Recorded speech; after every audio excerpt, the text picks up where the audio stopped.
Yuk jadi bagian dari dakwah kami. Dukung operasional dakwah dan sosial kami, raih pahala amal jariah yang terus mengalir sampai hari kiamat. Baik, saya langsung masuk ke hamba Allah. Seorang akhwat 38 tahun belum menikah dari Sumatera Barat. Dari 0813 6756 sekian-sekian. Apa saja yang boleh saya tanyakan terhadap laki-laki yang sedang ta'aruf kepada saya? Semua yang Anda butuhkan, selama tidak bermaksiat. Misalnya, Anda menanyakan nama orang tuanya, nama ibu dan ayahnya, terus nama margahnya, umumnya, keadaan keluarga, ya. Apa saja aktivitas kegiatannya, bagaimana mereka dengan agama, responnya kepada agama, ibunya, ayahnya, gitu kan. Berapa orang dia bersaudara, gitu kan. Menetap di mana, gitu. Itu secara umum keluarganya.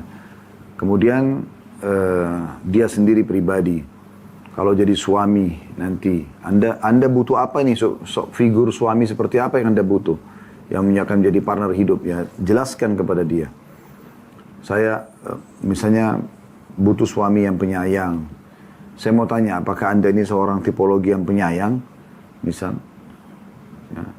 Tanpa ada basa-basi, ya, memang hanya murni mau bertanya, bukan supaya nanti dia tunjukkan dia manjakan Anda, terus terjadi pembicaraan yang menuju kepada maksiat, bukan.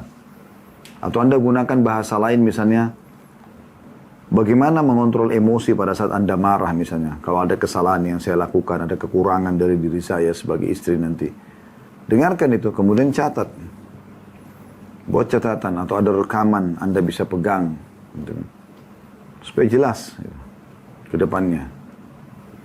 Misalnya juga bagaimana, misalnya Anda menikah tapi punya orang tua yang masih harus Anda bakti. Anda beri syarat kepada calon suami. Saya punya kedua orang tua tuh, saya punya seorang ibu yang tua. Saya selalu mau berbakti sama dia dan saya berharap suami saya bisa menerima keadaannya. Bagaimana? Misalnya harus sampai tinggal satu rumah, misalnya harus bolak-balik setiap hari menjenguknya, misalnya memenuhi kebutuhannya. Kasih syarat dari awal. Kalau dia bilang, oke, enggak masalah, ada. Apalagi nih, satu persatu permasalahan yang kira-kira Anda khawatir nanti, Anda bahasakan. Ya, selama insya Allah masih dalam koridor hal yang dibutuhkan agar pernikahan itu bisa langgeng, nggak ada masalah. Tapi perlu Anda tahu ya, Anda tidak boleh jalan berduaan. Itu yang digarisbawahi. Jangan sampai Anda, oh ini kan karena sudah mau proses ta'aruf, akhirnya bisa ketemuan, duduk berdua, di tempat gelap atau jalan-jalan sama-sama, gitu kan. Akhirnya terjadilah kemaksiatan sebelum menikah yang merupakan menikah ini ibadah yang sangat baik di sisi Allah Subhanahu wa taala. Ya, Allahu a'lam.